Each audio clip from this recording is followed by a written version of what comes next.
Dream of having a boyfriend when you're single. Have you ever had a dream of having a boyfriend when you're single? You don't have anyone in your life, but there he is, Prince Charming. But unfortunately, you see him not in the flesh. Instead, you see him in your dreams. For a lot of people who have this kind of dream, this only becomes something of concern when it happens more than once. As you probably are well aware, in the span of a typical night, you can have many night visions. You can find yourself in all sorts of places doing all sorts of things with a wide range of people. That's how dreams normally work. Most of those details are easily forgotten.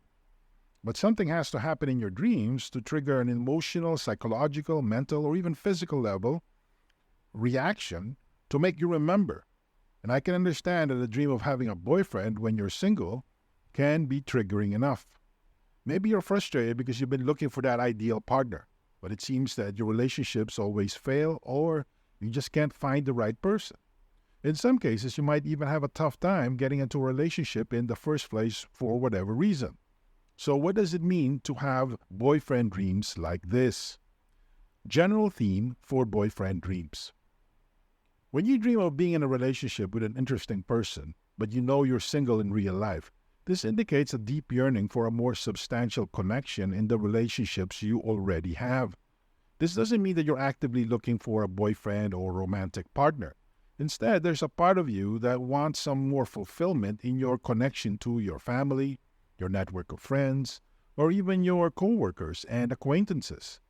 There's this unfulfilled need to be heard, understood, or even simply be acknowledged and noticed. A lot of people think that this is a sign of weakness. But if you were to deny this, you're denying a big part of your humanity. Because guess what? All of us deserve to feel that we matter. All of us deserve to be recognized and appreciated at whatever level. You and I know that in our day-to-day lives, it's very easy to be overlooked. It's as if you fell between the cracks. Who wants that kind of feeling?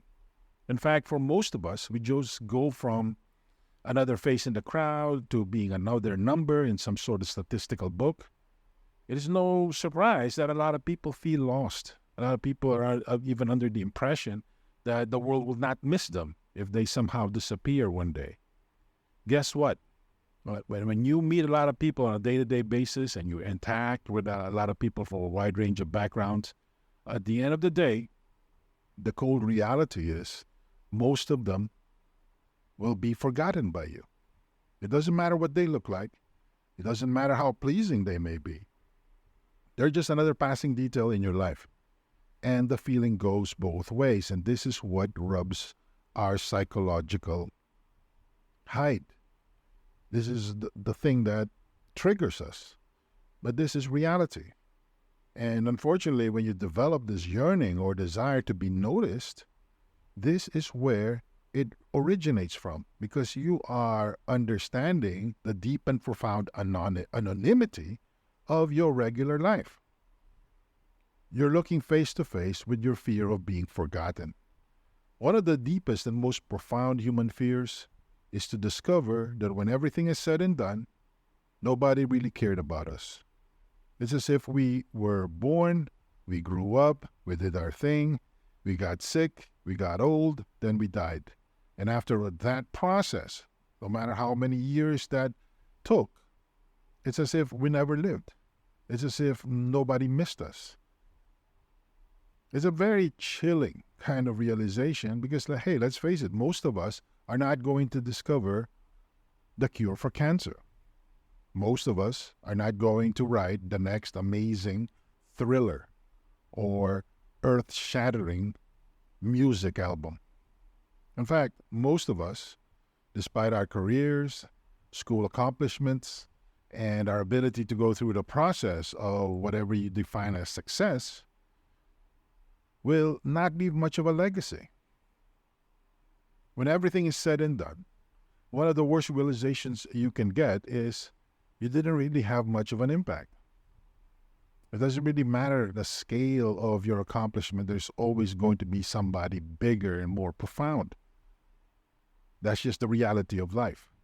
And this is what strikes you at your core. You feel vulnerable. regarding this reality. It's as if you tried really hard, and after all that struggle, all that sacrifice, and you die. And what happens next? A whole lot of nothing. It's as if this white noise from the background just came to the foreground, enveloped everything else, and there's silence after that. Nobody noticed.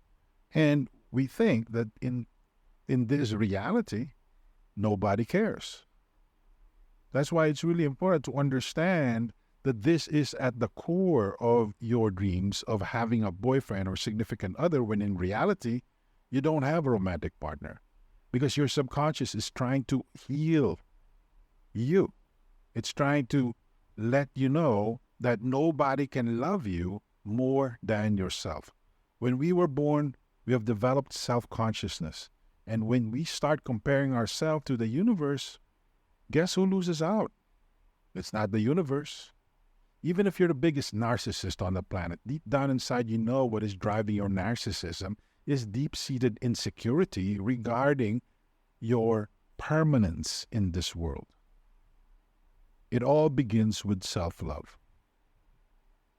When you see a dream boyfriend and your dreaming mind knows full well that you are single in your waking life, you are looking at a scene where your subconscious is trying to heal you. It's trying to project self-love in the form of a person that embodies your deepest hopes and wildest dreams. These dreams involve care, love, romance, acceptance, and belonging. Because at the end of the day, nobody can complete you or even value you except yourself. People can come close. A good candidate of this, for most people, is our mother. But for the most part, people have problems of their own. They can love you and they can care for you, but it can only go so far. Deep down inside, if you're completely honest with yourself, you understand that the job of loving you can only be filled by one person and one person alone, and that person is you. You have that responsibility to yourself. So stop delegating it. Stop looking for it in other people. This doesn't mean that you have to give up on the concept of love, but you have to make self-care a key component of your total persona. Otherwise, you're either going to be a martyr and always taking care of everybody else and have nothing left for yourself, or you're going to always crave the kind of deep, abiding love and connection that others cannot give you, because you can only give what you have. And if you do not respect yourself enough, how do you expect other people to respect you, much less love you? It doesn't make any sense. This dream doesn't necessarily mean you're ready for a boyfriend. One common interpretation of this dream is that people think that once they see Prince Charming in their dreams, that their subconscious is letting them know that they are emotionally and psychologically ready for commitment. If things were only that easy, you have to understand that your psyche communicates with you in terms of projection and contrasts. It's pointing to something deeper, and it's not what you think it is. And that's why a lot of people who interpret this dream as some sort of emotional or mental readiness for deep connection eventually find themselves disappointed. Worse yet, they walk out of that relationship with a broken heart. The reality is you have to dig deeper. You're not really ready for a relationship, at least not yet. You have to understand that any kind of romantic readiness must first start with the firm foundation of self-care, self-love, and self-respect.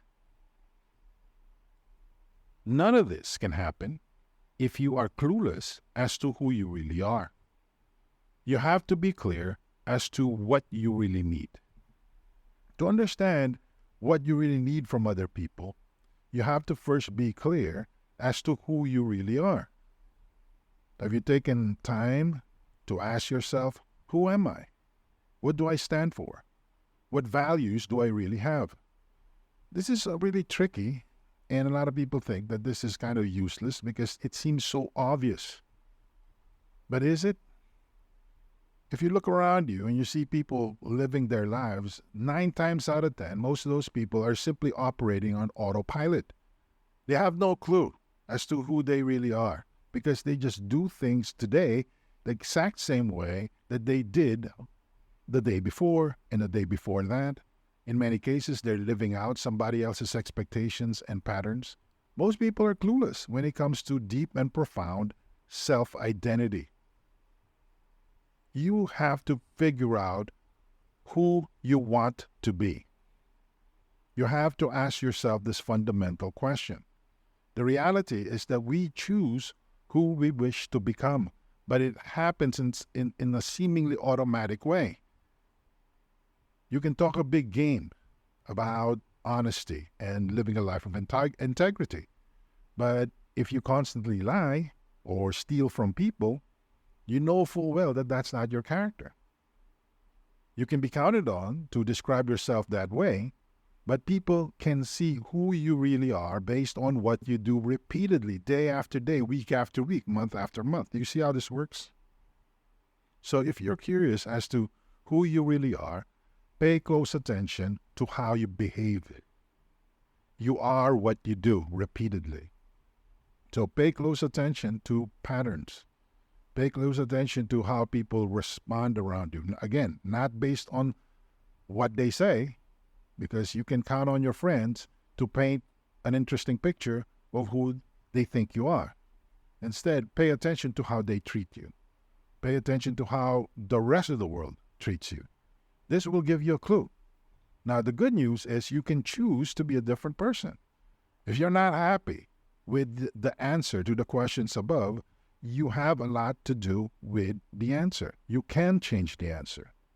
This is not the end. It's not set in stone. You are not trapped in some sort of identity prison. You can change. Subheading. You need to be intentional. The subheading in your life, it can change from person to person. A lot of us just put a subheading or a label on ourselves based on what we think people will describe as us. It's as if we are slaves to their perception or opinion. It doesn't have to be that way. You can pick and choose who you want to be. And once you have decided on a model or a composite of role models, you'll be able to pick apart the values that you want to live out. And this is the secret. You have to live out these values. You can't just try to convince people, oh yeah, I am honest, or yes, I am a kind person. You can talk a good game, but few people will be convinced. Why? Your actions give you away. Role models are precisely that. They are models because they have acted a certain way and they embody certain values. But they're only as real as your willingness to act like them. So this is how you change. And this is how you prepare your total persona for an eventual romantic partner. You have to become a person worth loving. And it all begins with self-love and self-respect. Other common boyfriend dreams you might encounter in what they suggest. Besides the common boyfriend dream motifs outlined and discussed above, dreams involving boyfriends when you're single can take many different forms which lead to different contexts. Here is just a quick overview of the 5 most common variations of this dream theme. A dream of you and your significant other having a fight. If you don't have a boyfriend and you see yourself struggling with your supposed boyfriend in your dreams, your subconscious is letting you know that there are certain coping mechanisms you have involving conflict management that are not optimal. Now, this doesn't necessarily mean that this is the reason why you're not in a relationship, but there are certain issues that you need to work out for you to have a more powerful, fulfilling, and enriching relationship with others. If anything, getting to the root of how you deal with and navigate conflict can go a long way in helping you become a better person or at least a better communicator. Remember, there are several ways to communicate. And unfortunately, a lot of people tend to focus on the rational way of communicating information, communicating clearly, getting your demands across, explaining why you see things a certain way. This is all well and good. But if you can't communicate this with emotional honesty, a lot gets lost in translation. Number 2, a dream of a boyfriend you've never seen in real life.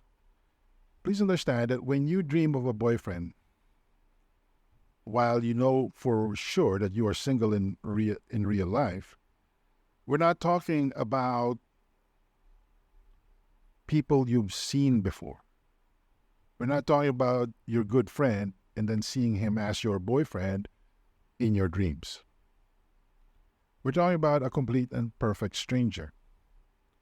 And in this context, you are projecting a lot of your ideals to this person. For the most part, people project all the good things that they would like to see in an ideal partner. But in many cases, people also project their guilty desires. Believe it or not, a lot of women like to feel tightly controlled. Now, I leave that to your imagination what that means, but it can involve some pain. It can involve all sorts of abuse. Why? Maybe they've had abusive relationships in the past. Maybe their parents were caught up in an emotionally abusive situation. Whatever the case may be, there are variations of the perfect boyfriend that doesn't fit the typical Hollywood or TV movie mold. And if this is the case, you have to ask yourself some hard questions as to what do I really want? Am I drawing contrasts here? Or do I have warped perceptions of my value as a romantic partner and how I should be treated? Remember, you attract the worst person you can possibly attract within a spectrum. So if the spectrum of your self-care and self-love and self-respect is fairly narrow, you will attract a person that is on the lower end of that spectrum. So do yourself a big favor. Be clear as to what your lowest threshold is, because it's almost guaranteed that you will attract a person that is on the low end of the scale. Number 3, a dream of your partner dying.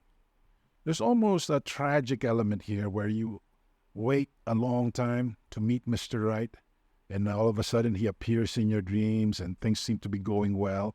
And then all of a sudden, he dies. Maybe it's a heart attack. Maybe he gets hit by a bus. Whatever the case may be, he gets taken from you. When you see this type of dream imagery, your subconscious is really speaking to you regarding your deep and profound sense of inadequacy and unworthiness. You, on the surface, can accept the idea that you can fall in love. Most people can. But deep down inside, there's a part of you that is feeling unworthy. There's a part of you who is saying, try as you might, you will never ever meet and keep Mr. Perfect. You can keep Mr. Wrong, and you probably have met that person before, but when it comes to the right person, forget it. This is a part of you that feels undeserving. This is a part of you that has low self-esteem and low self-worth. If you have these types of dreams, you need to start keeping a journal and really mapping out your thoughts regarding self-worth, self-esteem issues. Remember, if you want to build self-esteem, the only person that can give that to you is you. It cannot come from other people. They can give off signals, they can tell you if you're on the right track, but at the end of the day, the only person that can give you worth is yourself. So maybe you should look at achieving certain things or embarking on certain projects in certain areas of your life. Maybe you should start taking more risks. Because when you see these milestones, a picture starts to emerge. You're not worthless. You're not ineffective. You can make things happen. There is inherent worth in you. And I'm not just talking about work or business or any of that. It can be your relationship with other people, with your friends. within your family. Number 4, a dream of intimacy with your boyfriend. If you're having a dream with a boyfriend in an intimate embrace or in a more deeply intimate act, this is an indication of a deep and profound yearning for a soul connection. You're looking for somebody that would make you feel connected in a deep and profound way. It's as if you're aching for meaning, you're aching for acceptance, blessing, and belonging. And this person just represents all these needs. What this type of dream imagery represents on a deep and real level is that you're not getting those from real life. Maybe you're working a job that you hate. Maybe you can't see eye to eye with your parents. Maybe your friends are very superficial and they're not really your friends, more like acquaintances. Maybe you really can't find meaning in what you do on a day-to-day basis, whether you're a student, a volunteer, or an employee or business owner. This is not depressing at all. I don't want you to get that impression. Instead, your subconscious is trying to use the imagery of sexual intimacy to drive home the point that you need to get to a deeper level of reality that is more fulfilling, that gives you meaning and purpose. Now, some people go into religion because of this. Others look for a more spiritual path. Whatever the case may be, do it with your eyes open. Understand why you're doing things and what you're looking for, and how the things that you get, whether in a religious tradition or a spiritual tradition, a meditative tradition, or sports, or any other kind of creative activity, actually fits your need. Does it make you feel alive? Does it make you feel that there is something bigger than you out there that is sustaining you?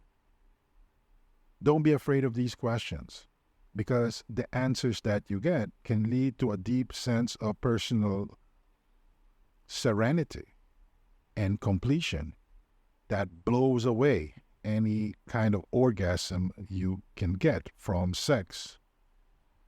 Number 5, a dream of cheating on your partner. This is one of the worst things that can happen to people in relationships.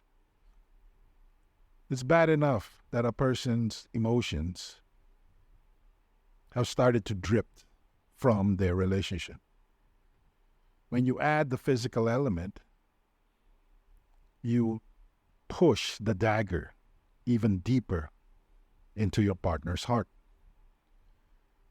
In this type of dream, either your partner is cheating on you or you're being cheated on. Either way,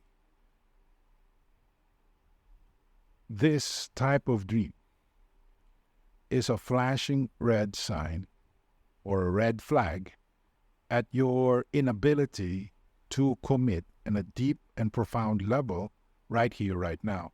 Now, this doesn't mean that you can't get into that kind of committed relationship in the future. I'm just talking about right now.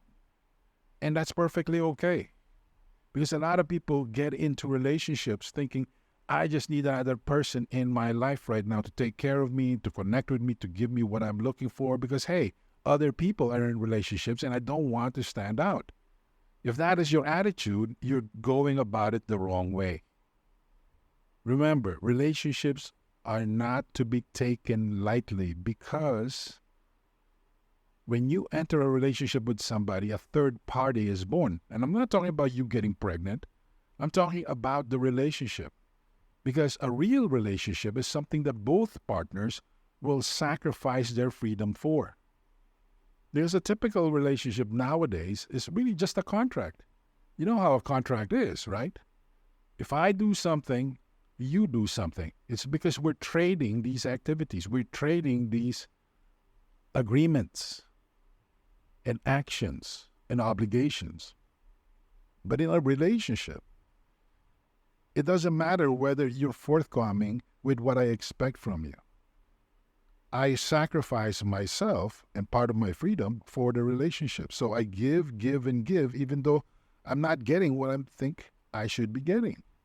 I give because of the relationship. I'm investing into the relationship. And if it is a real relationship, you will be giving too, because you're sacrificing on your end. There's a breakdown of this, or this type of arrangement is completely absent, and that's why you have these cheating dreams. You are not ready for this deep and profound level of connection. If anything, the only thing you're ready for is a contract where if the other person fails to perform, your end of the bargain goes away. Both sides, after a certain point, can safely walk away. Sadly, that's the kind of exchange most people get into. They label it a relationship, but in reality, it's just an arrangement. It's just convenient and also temporary. And guess what? If you get into enough of those, it damages your soul. It damages your ability to connect and develop real relationships. How about dreaming of an ex-boyfriend? When you dream of an ex-boyfriend and you don't have a boyfriend, and you come back, and it seems like you're coming back to that person, or you're in a relationship in your dreams with somebody else, and that ex-boyfriend is kind of lurking or floating around, you are facing a dangerous emotional situation where you are trying to blame or dwell on the past for whatever emotional or relationship challenges you're facing today.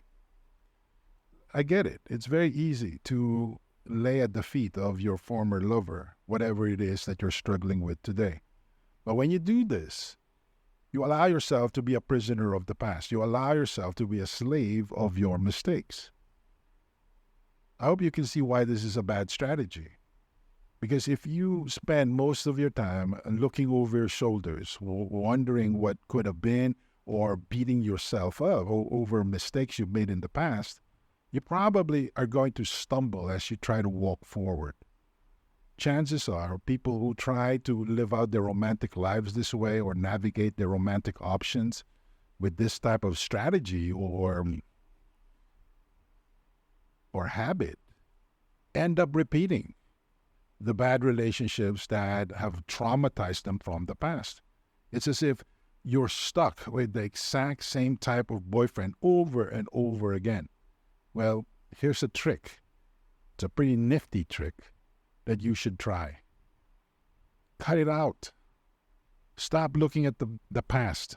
Forgive yourself. Let it go. And you'd be surprised as to how things will turn out. Because now both of your eyes are looking forward. You're focusing on the present. You're no longer letting your past trauma, or worse yet, your past fantasies of how things should be, poison how you behave and how you make decisions in the here and now.